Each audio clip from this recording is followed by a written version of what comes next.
Student आज का जो सवाल है फिर हमारे अकॉर्डिंग क्वेश्चन यही है जो कि एग्जाम में आमतौर पर पूछा जाता है और इंपॉर्टेंट क्वेश्चन है। अब देखिए हम क्वेश्चन पहले ही ले लिए हैं। Started business with cash ₹1,00,000 and furniture ₹50,000, यानी कि बिजनेस जो हम स्टार्ट कर रहे हैं कैश कितना लगाएं 1,00,000 और उसमें फर्नीचर भी अपना कितना लगाएं 50,000 लगाएं। इसके बाद क्या हुआ कि हम एक ट्रांजेक्शन लिए हैं, इंट्रोड्यूस एडिशनल कैपिटल ₹30,000, यानी कि बिजनेस में और कितना कैश लगाए हम 30,000 रुपये लगाए हैं, ठीक है, कैपिटल के तौर पे। इसके बाद हम क्वेश्चन लिए हैं कमीशन रिसीव इन एडवांस ₹10,000। फिर नेक्स्ट हम लिए हैं bought computer for personal use. Computer business के लिए नहीं लिया, क्या किया हम बिजनेस का पैसा निकालकर कंप्यूटर खरीद, लेकिन किस यूज के लिए, पर्सनल यूज के लिए।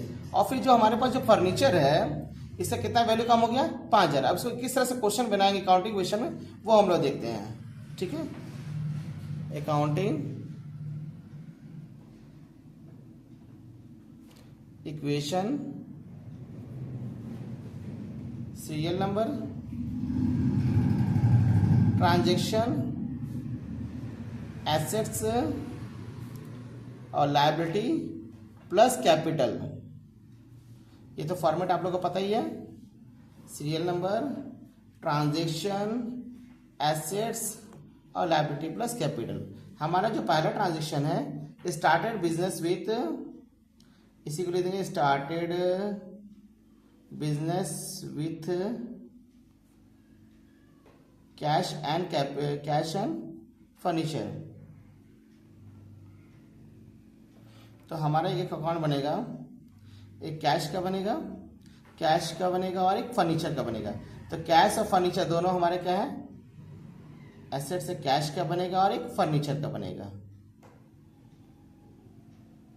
कैश का अमाउंट कितना है 50, कैश का अमाउंट 1,00,000 रुपये लगाए हम लोग।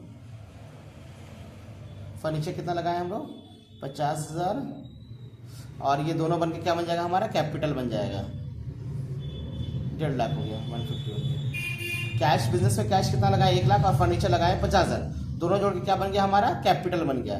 कैश भी हमारा एसेट्स है, इस एसेट साइड दिखाएंगे, फर्नीचर भी हमारा एसेट्स एसेट साइड दिखाएंगे, ठीक है। सेकंड एंट्री लेते हैं हम लोग, इंट्रोड्यूस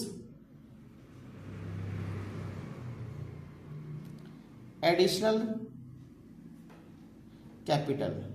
हम बिजनेस में और कितना पैसा लगाए 30,000, तो हमारा कैश, चूंकि बिजनेस में कैश लगा रहे हैं, कितना लगा रहे हैं 30,000, तो 30,000 हमारा कैश बढ़ जाएगा और कैपिटल हमारा 30,000 बढ़ जाएगा, क्योंकि हमारे पास कितना कैपिटल था पहले से 1,50,000 और कैपिटल कितना लगा दिया हम 30,000, ठीक है। अब इससे जोड़ करेंगे, सॉल्व करेंगे।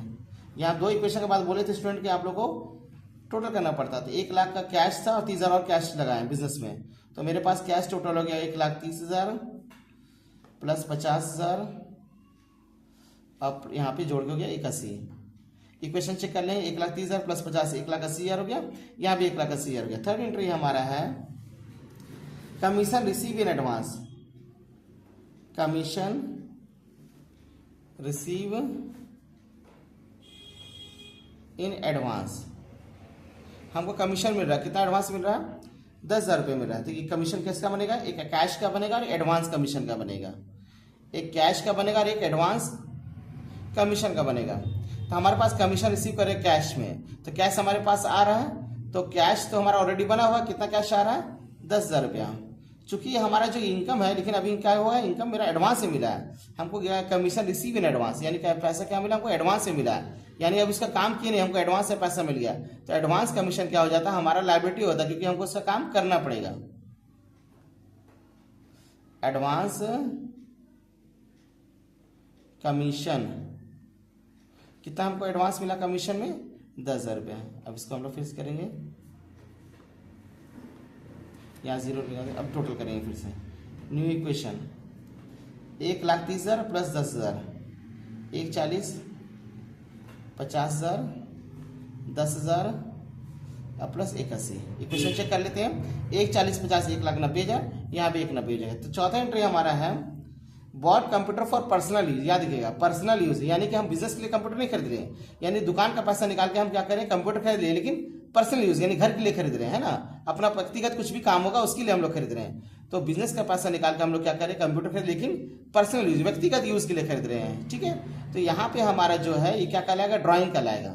अगर हम पर्सनल यूज के लिए कोई भी पैसा निकालते हैं तो स्टूडेंट को हम बोले थे कि क्या कहलाएगा ड्राइंग कहलाएगा। तो 20,000 हमारे क्या हो जाएगा, पहले हम लोग लिखते हैं bought computer for personal use. कितना कंप्यूटर खरीदे हम लोग? 20,000 का।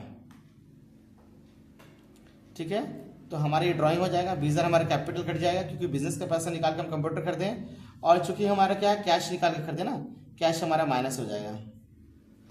अब इसको करेंगे न्यू इक्वेशन, इसको माइनस करें 1,20,000 और 50,000, 10,000 यहाँ पे हो जाएगा, और यहाँ पे हो जाएगा 1,60,000। 1, 20 और 50, 1,70,000, यहाँ भी 1,70,000, यानी इक्वेशन ठीक है। आगे नेक्स्ट लेते हैं डिप्रिशिएट फर्नीचर। फर्नीचर का वैल्यू कम हो गया, कितना कम हो गया? 5,000 रुपये। जो हमारे पास जो फर्नीचर था उसका वैल्यू कितना कम हो गया? 5,000 कम हो गया। ठीक है, तो 5,000 हमारा क्या होगा,